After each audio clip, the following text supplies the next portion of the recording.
அப்புறம் பேச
இனிமே நீ இங்க இருந்தினா நாளைக்கு என்ன நடக்குன்னு என்னால சொல்ல முடியாது. தயவு செய்து போயிட்டு வாப்பா. யாருமற்ற பாவியடி அஞ்சாத கள்ளனடி, யாருமற்ற பாவியடி நெஞ்சார போயிட்டு. யாரது? சங்கரா? என்ன தம்பி? என்னப்பா உடம்பெல்லாம் இப்படி கண்ணி போயிருக்குதே? இதெல்லாம் எந்த பாவிங்க செஞ்ச வேலை? சொல்லு தம்பி சொல்லு. எல்லாம் அந்த பாவி சொக்கா போட ஆளுங்கதான். நான் எதிர்பார்த்ததுதான். என்ன? ஆமாம் தம்பி, எறும்புகளை நசுக்கிறா போல எதிரிகளை நசுக்கிறது தான் அவன் வேலை. உன்னை போல நிரபராதிங்க ரத்தத்துல நீச்சல் அடிக்கிறது தான் அவன் பொழுதுபோக்கு. சங்கர், நான் சொல்றதை கேளு. நீ நினைச்ச காரியத்தை சாதிக்கணும்னா முதல்ல அந்த தடியனை ஒழிச்சு கட்டு. ஒழிச்சு கட்டுறதா? ஐயோ ஐயோ, அம்மா அப்பா இதெல்லாம் முதுகெலும்பு இல்லாத கோழைங்க எழுப்புற கூக்குரல். ஆனால் அதற்காக நான் ஒரு கொலை செய்ய வேண்டுமா? ஆமா, இல்லாட்டா உங்க குடும்பத்துக்கு ஏற்பட்டிருக்கிற களங்கம் வளர்வரையாட்டமா வளர்ந்துகிட்டே தான் போகும். ஐயோ, இத போல ஒரு கோழைய மகனா பெற்று குற்றவாளியா சாகுறோமே அப்படின்னு உங்க அப்பா கூட உன்னை சவிச்சுக்கிட்டே தான் கண்ணை மூடுவாரு. கோதண்டம், பயப்படாத. நேருக்கு நேரம் அவனோட மல்யுத்தம் செய்யணுமேனு யோசிக்கிறியா? அவசரப்படாத. இன்னைக்கு ராத்திரி நீ அங்க போய் போனுக்கு பக்கத்துல ஒளிஞ்சுக்கோ. சரியா 12 மணிக்கு நான் இங்க இருந்து அவனுக்கு போன் பண்றேன். அதை எடுக்கிறதுக்காக அந்த பையன் அவசரமா ஓடி வருவான். அவ்வளவுதான், ஒரே குத்து. அந்த பையன் நாய போல சுருண்டு கீழே விழுவான். பிறகு வெற்றி வெற்றி மகத்தான வெற்றி. சொக்கப்பா.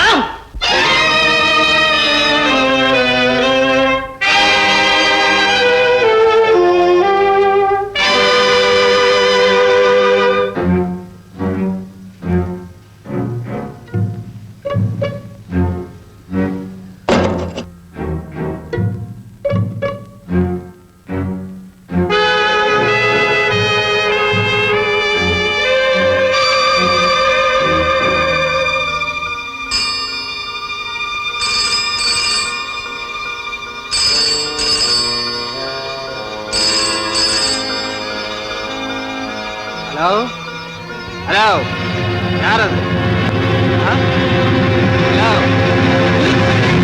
நிறுத்து சங்கர். காரணம் இல்லாமல் ஒரு மனித ஜீவனை குத்திக் கொள்வதால் யாருக்கு என்ன லாபம்? உன் அப்பாவை விடுதலை செய்ய முடியுமா அல்லது அவருக்கு ஏற்பட்டிருக்கும் களங்கத்தை தான் துடைக்க முடியுமா? ஹலோ ஹலோ ஹலோ, யார் அது?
அத்தானாவது பொத்தானாவது ஏன் இப்படி கத்துற? அப்பா வர நேரமாச்சே, பட்டணம் போய் நம்ம கடைக்கு சரக்கு வாங்கிட்டு வர போறீங்களா இல்லையா? முடியாது முடியாது முடியாது. ஏன் முடியாது? ஏன் முடியாதா? நான் ஒரு கேமரா வாங்கி குடியான்னு எத்தனை தடவை கேட்டேன். வாங்கி கொடுத்தாரா இந்த மனுஷன்? கேமராவா? எதுக்கத்தான்? அத பத்தி உனக்கு என்ன தெரியும்? இந்த பாரு, இந்த தொழிலுக்கு கத்தி எவ்வளவு முக்கியமோ அவ்வளவு முக்கியம் என்னுடைய துப்பறியும் தொழிலுக்கு கேமரா. இது என்ன பிரமாதம்? நான் வாங்கி தரேன். இது என்ன குழம்புல போடுற சுண்டக்கான்னு நினைச்சியா? இந்த போட்டோ பிடிக்கல போட்டோ, அந்த கேமரா சொல்றேன். 500 ரூபாய் போருமா? ஓ தாராளமா போருமே. அப்போ தர்றேன். என்ன? என்ன சொன்னே? நீ தரியா? ஆமா. 500? ஆமா. 500 ரூபாயா? Oh my love. ஓ உன்னை தொடக்கூடாது. என்ன புறப்படலையா? என்னமா சீக்கிரம் பொட்டி படிக்க கட்டி அனுப்பமா. என்னது என்ன மாப்பிள்ள? என்ன ஒண்ணும் புரியலையே. மாமனாரே நான் வரட்டுமா? எங்க போயிட்டு வரீங்களா? போயிட்டு வாங்க. சந்தானம் உங்ககிட்ட கொடுக்க சொன்னேன். ஓ, எங்க போறீங்க? அவரை பார்த்து ஒரு வார்த்தை பேசிட்டு வந்துடுறேன் சிஸ்டர். உங்களால அவரை பார்க்க முடியாதுங்க. ப்ளீஸ் சிஸ்டர், ரொம்ப முக்கியமான சமாச்சாரம், ஒரே ஒரு நிமிஷம். ஐ ஆம் வெரி சாரி. இன்னைக்கு காலையில தான் அவர் செத்து போயிட்டார்.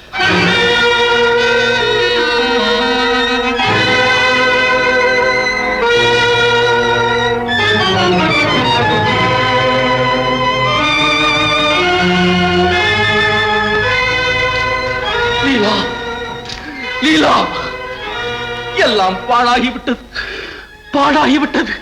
என்ன என்ன சொல்லுகிறீர்கள்? நான் பட்ட பாடெல்லாம் பயனற்று போய்விட்டது. ஆமாம் லீலா, தாலி கட்ட போகும் நேரத்தில் கணவன் பேதமானதை போல், உச்சி மோந்து கட்டி அணைத்து மகிழும் நேரத்தில் குழந்தை கல்லானதை போல், என் லட்சிய பூங்கா பூத்து குலுங்கும் நேரத்தில் புயல் வீசிவிட்டது லீலா, புயல் வீசிவிட்டது. இனி என்ன இருக்கிறது? எல்லாம் போய்விட்டது. என் இருதயத்தில் தூள் தூளாக போய்விட்டது லீலா, தூள் தூளாக போய்விட்டது. செங்கர், ஏன் இப்படி கதறீங்க? என்ன நடந்தது? என்ன நடந்தது? எது நடக்க கூடாதோ அதெல்லாம் நடந்து விட்டது லீலா. யாருடைய உதவியால் இந்த மர்மச் சுடலை தாண்ட முடியும் என்று நினைத்தேனோ, அந்த இன்ஸ்பெக்டர் சந்தானம் இறந்து விட்டார். என்னை சுற்றி இருக்கும் அமாவாசை இருட்டிலே அவர் ஒருவர்தான் துருவ நட்சத்திரமாக இருந்து தூய வழி காட்டினார். அவர் போய்விட்டார், போய்விட்டார். அதற்கு நாம் என்ன செய்ய முடியும்? நேரம் வந்தது, போய்விட்டார். லீலா, பிறகு என்னவா? திருச்சிக்கு வருவதற்கு முன்பே இங்கே சந்தானம் என்ற பெயரில் ஒரு இன்ஸ்பெக்டர் இருக்கிறார், அவருக்கு மோகனாவின் சாவை பற்றிய முழு விவரமும் தெரியும் என்று எண்ணிக்கொண்டா வந்தீர்கள்? யாரை நம்பிக்கொண்டு வந்தீர்கள்? எந்த உதவியை எதிர்பார்த்து கொண்டு இங்கே வந்தீர்கள்? சொல்லுங்கள், பதில் சொல்லுங்கள். ஒன்றுமில்லை லீலா, ஒன்றுமில்லை.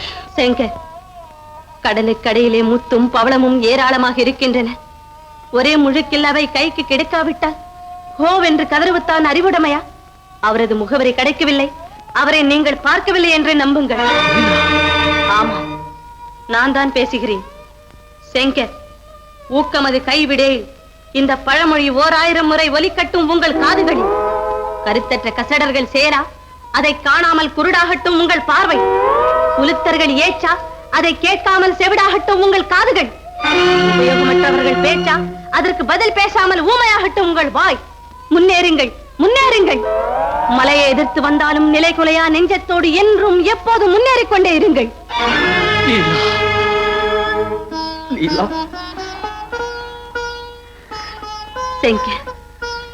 குழந்தைகள் தான் கண்ணீர் விடுவார்கள், கோழைகள் தான் கவலைப்படுவார்கள். எதை இழந்தாலும் தைரியத்தை இழக்காதீர்கள். உண்மைக்கு எந்த காலத்திலும் அழிவில்லை, தோல்வி இல்லை. என்ன நான் சொன்னது தெரிஞ்சுதா? தெரிஞ்சதுங்க. ஆமா, இன்னைக்கே நான் சொன்னபடி நடந்தாகணும். இல்ல அப்படி ஒண்ணு செய்திடாதீங்க, நான் உடனே ஏற்பாடு பண்றேன். நான் சாயந்தரம் வந்து பாக்குறேன். ஆகட்டும்.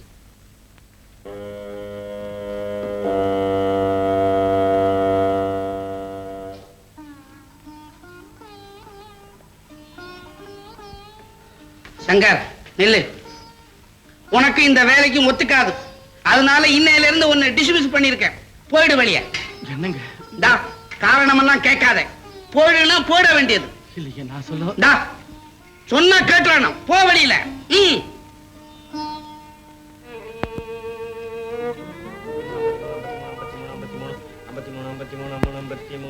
Manager sir. இருக்கு இருக்கு இருக்கு இருக்கு இருக்கு இருக்கு இல்ல இல்ல இல்ல இல்ல இல்ல யாரு யாரு சங்கரா, நீ எங்க வந்த, ஏன் வந்த, எதுக்கு வந்த, எப்படி வந்த? சார் பயப்படாதீங்க சார், நான் என் பெட்டி எடுத்துக்கிட்டு போகத்தான் வந்தேன். ஓஹோ, பெட்டியா? உன் கணக்குல முள்ளங்கி பத்த மாதிரி 50 ரூபாய் 60 நயா பைசா பாக்கி இருக்கு. அதை கொடுத்துட்டு மரியாதையை பெட்டி எடுத்துட்டு போ. அவ்வளவு பாக்கியா சார்? பின்ன என்ன, அன்னைக்கு உன் தலையில ஐஸ் வாட்டர் கொட்டம் இல்ல, அதுக்கு கூட சேர்த்து கணக்கு எழுதிருக்கேன். 7 நயா பைசா. சார் நான் எப்படியாவது அடுத்த வாரம் பணத்தை கொடுத்துறேன். தயவு செய்து அந்த பெட்டி என்கிட்ட கொடுத்துருங்க. அதுதானே நடக்காது. இந்த இந்திரபவன் ஹோட்டல்ல கையில காசு வாயில தோசை. சார் சாராவது மோராவது போங்க ஐயா.